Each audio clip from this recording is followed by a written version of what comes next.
Alors, la protection de la spéculation financière. J'ai plus que ça. Jusqu'à présent, on parle beaucoup des États-Unis qui seraient les mauvais élèves. Il se trouve qu'en termes de spéculation, alors, spéculation sur les céréales, vous évoquiez, mais ça me fait penser à la question de la spéculation financière. Il se trouve que depuis la crise des banques et leur faillite, les États-Unis ont mis en place des mécaniques de surveillance des banques plus contraignants que ce que l'on a en Europe.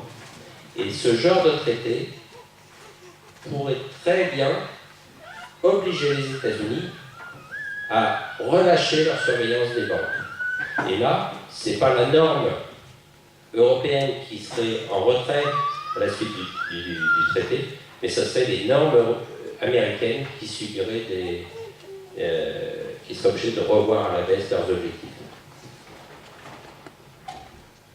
Oui. Oui.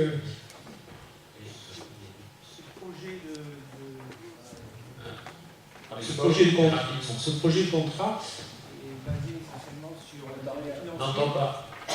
Ce projet de contrat est essentiellement basé sur des intérêts financiers.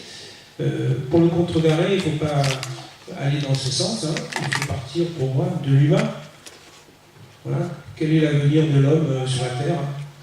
Et c'est uniquement à partir de cette base, qui est différente de celle qu'on veut nous imposer, qu'on pourra trouver d'abord un autre avenir que celui qui commence déjà à se réaliser, quoi. Je suis un peu d'accord avec vous sur cette question-là. On n'a aucun souci. Lui-même passe à l'Afrique, c'est clair. C'est ce que l'Europe fait là. Vous députés, pas spécialement vous, mais je veux dire, qu'est-ce que l'Europe fait pour partir sur une autre base que celle... Vous savez, l'Europe, sur la question de l'humain et des droits de l'homme, je peux vous dire que le Parlement européen est relativement exemplaire. Parce que là, il ne se passe pas une séance plénière sans que pour une raison ou pour une autre, on évoque cette question des droits de l'homme. De ce côté-là, soyez rassurés, le Parlement européen est extrêmement vigilant. On va prendre encore 2 questions, et après, on arrête. Oui, Monsieur Delano, je suis très contente de vous entendre continuer dans ce que vous aviez déclaré en tant que candidat, maintenant que vous êtes élu. Donc nous prenons acte effectivement que si tout ce qui est risqué dans ce traité n'est pas enlevé, si un point demeure, vous ne voterez pas. Donc comme la finalité profonde de ce traité réside dans la totalité ou dans l'ensemble des points qui nous inquiètent ce soir, donc nous pouvons avoir à peu près l'assurance que vous ne voterez pas ce traité, nous en sommes ravis. Ce qui m'inquiète un petit peu en revanche, c'est la position de quelqu'un qui n'est pas très très loin, je crois, de vos idées, qui est notre président de la République. Excusez-moi, j'ai ma tablette sous les yeux parce que je n'ai pas de mémoire. Je cite ce qu'il a déclaré au mois de février dans son voyage aux États-Unis. Dès lors, je cite Monsieur Hollande, dès lors que les priorités sont fixées, que les mandats sont donnés, que les intérêts sont connus, aller vite n'est pas un problème, c'est une solution. Parce que M. Hollande veut que ce traité soit signé très vite. Il a déclaré dans le cadre du même voyage, nous avons tout à gagner à aller vite. Sinon, nous savons bien qu'il y aura une accumulation de peur, de menaces, de crispation. Je voudrais aussi signaler à la salle que ceci a été dit en février, oui, et que depuis février, est-ce grâce aux 800 000 signatures qui ont été obtenues et qui n'ont pas permis le développement du mécanisme pour lequel il aurait fallu 1 million de signatures pour bloquer les choses au niveau du Parlement européen. Mais enfin, toutes les actions comme celles que nous menons ce soir et que le collectif Stop TACTA mène avec beaucoup de dynamisme, ont fait quand même que depuis février, un certain nombre de choses semblent aller beaucoup moins vite que ce que le souhaite notre président.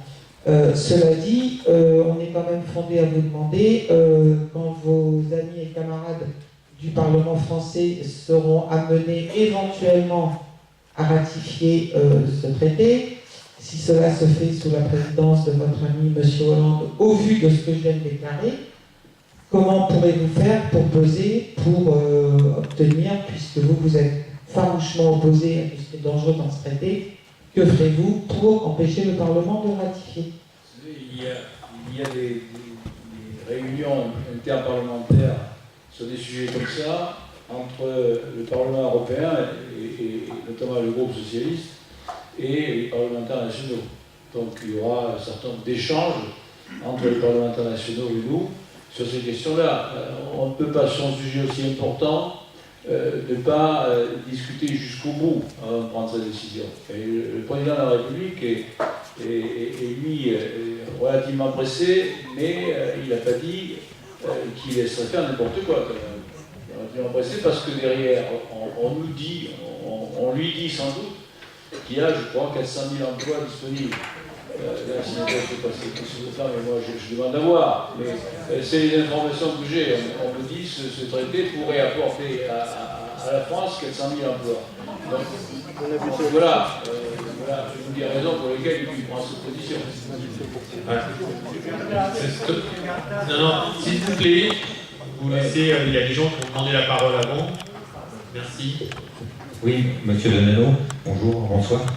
À l'heure du réchauffement climatique, grande cause nationale 2015, quel est l'intérêt de favoriser les échanges en permanence alors qu'on produit de la viande chez nous? Pourquoi la faire venir aux États-Unis? Pourquoi en exporter là-bas? Pourquoi exporter les poulets d'un pays, d'un continent à l'autre? Quel est l'intérêt pour l'humain, pour l'environnement et pour les gens, pour le citoyen, pour le consommateur? Sur les questions agricoles notamment, il n'y a pas d'intérêt majeur. C'est sur les autres questions qu'il peut y avoir des intérêts. Mais sur la question agricole, effectivement, ça a été dit. Nous sommes en autosuffisance alimentaire grâce à la politique agricole commune. De ce côté-là, il n'y a pas d'état d'âme. Sauf que les Américains, eux, ils ont envie de continuer les échanges. Ils sont dans une situation déficitaire par rapport à nous. Donc on leur en vend plus qu'ils nous achètent.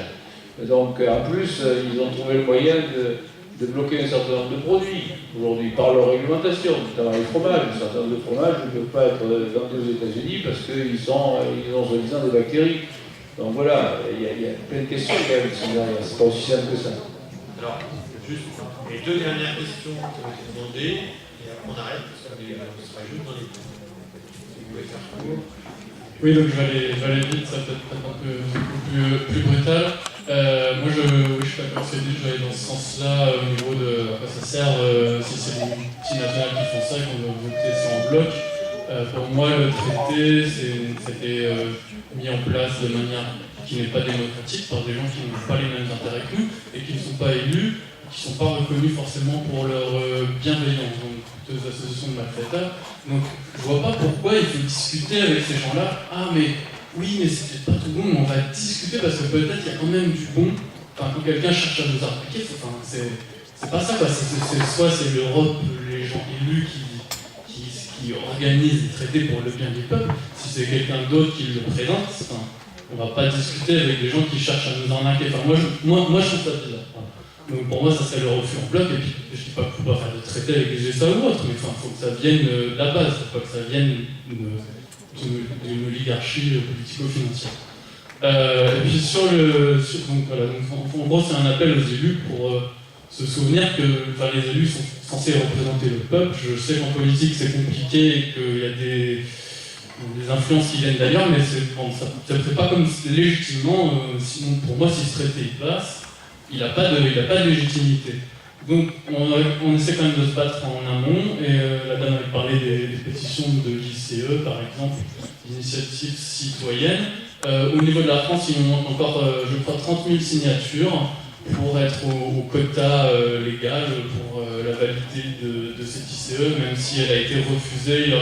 Il y a aussi un appel qui a été fait, je ne sais plus à quelle instance européenne, pour vérifier si effectivement cette ICE pouvait être refusée, parce que c'est peut-être pas non plus très propre la manière dont elle a été refusée. Donc j'appelle les gens à aller sur le site du collectif TAFTA. On a besoin de toutes les signatures. Voilà. Tout espoir n'est pas permis, au contraire, donc il faut bouger. Merci.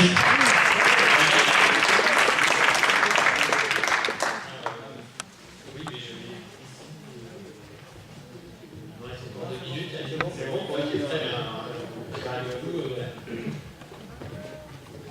Oui, je remercie de nous avoir invités. Je représente les associations de consommateurs de la région Limousin. Je les ai représentées localement, régionalement et surtout nationalement. J'ai commencé à travailler sur la région justement avec le premier cahier des charges de Bourg-Lès-sur-la-Mer. C'était en 1971. Donc voilà. Et depuis, c'est vrai que je suis toujours à côté des agriculteurs, parce que les agriculteurs ont besoin de nous pour manger, et nous avons besoin des agriculteurs pour manger. Je crois que c'est là où... Alors, quand on a entendu parler de ce traité, bien sûr, nous avons dit, nous, en tant qu'association de consommateurs, toutes les associations de consommateurs de la région, qui sont des associations nationales, nous avons dit non. Et dans le cadre de nos émissions télévisées que nous avons toutes les semaines, j'en ai déjà fait une, justement, pour dire que nous étions contre, que nous voulions, nous, pouvoir déguster, continuer à déguster les produits de notre région, que ce soit le veau, que ce soit le bœuf, que ce soit les agneaux, que ce soit le potager. Donc nous sommes à côté des agriculteurs et nous y restons, nous les soutenons et nous avons besoin de ça pour la traçabilité. Nous voulons que justement nous savons ce qu'il y a de la production à l'assiette du consommateur. C'est la santé de nous tous citoyens consommateurs.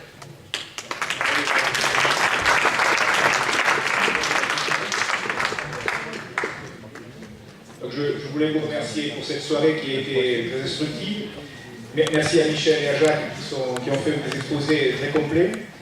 Merci M. Danello de se prêter à ce... C'est pas un jeu, c'est pas vraiment un jeu, mais c'est un exercice qui n'était pas forcément bien évident. Je voulais vous proposer d'aller au fond de la salle déguster, comme on dit, les produits locaux tant que ça existe encore. Ils sont faits ici, alors profitez-en et merci des autres. C'était à cette soirée. Et à bientôt.